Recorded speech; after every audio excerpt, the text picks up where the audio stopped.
அல்லாஹ்வுடைய நிலையால் உங்க கல்பை நீங்க கொடுக்கணும். அதனால தான் தஹஜ்ஜத்துக்கு எழும்புறதை பத்தி நான் பயான் பண்ணியதுக்கு எனக்கு எழும்ப இயலாது.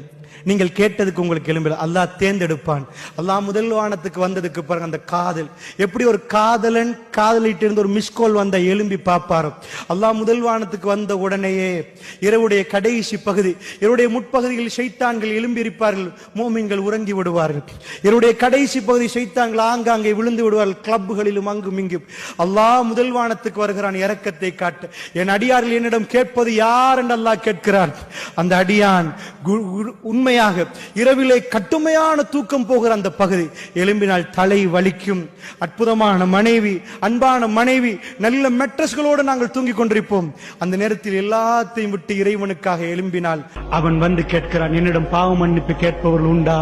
உங்களை நான் மன்னிக்கிறேன் என்கிறான். உங்களுடைய தேவைகள் என்னிடம் கேளுங்கள், நான் தருகிறேன் என்று அல்லாஹ் ரப்பல் ஆலமீன் சொல்கிறார். தஹஜ்ஜுடைய வேளைகளில் விழித்து நீங்கள் அந்த வேளைகளில் தொழ ஆரம்பியுங்கள். உங்களுடைய இந்த தொழுகையில் பூர்த்தி செய்து அல்லாஹ்விடம் கேளுங்கள். ரசூலுல்லாஹ் ஒரு துஆ சொல்லி தந்தார்கள். புகாரியில் இந்த ஹதீஸ் வருகிறது.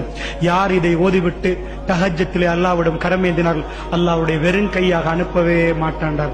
லா இலாஹ இல்லல்லாஹு வஹ்தஹு லா ஷரீக லஹு லஹுல் முல்கு வ லஹுல் ஹம்து வ ஹுவ அலா குல்லி ஷைஇன் கதீர் வல்ஹம்துலில்லாஹி வ சுப்ஹானல்லாஹி வ லா இலாஹ இல்லல்லாஹு வல்லாஹு அக்பர் வ லா ஹவ்ல வ லா குவத்த இல்லா பில்லாஹ் என்று யார் தஹஜ்ஜத்திலே எழும்பி 2 ரக்காத்துகள் தொழுதுவிட்டு அல்லாஹ்விடம் கையேந்தினார்கள், அல்லாஹ் மீது ஆணையாக அவரை வெறும் கையோடு அல்லாஹ் அனுப்ப மாட்டான் என்றார்கள் ரசூலுல்லாஹி ஸல்லல்லாஹு அலைஹி வஸல்லம்.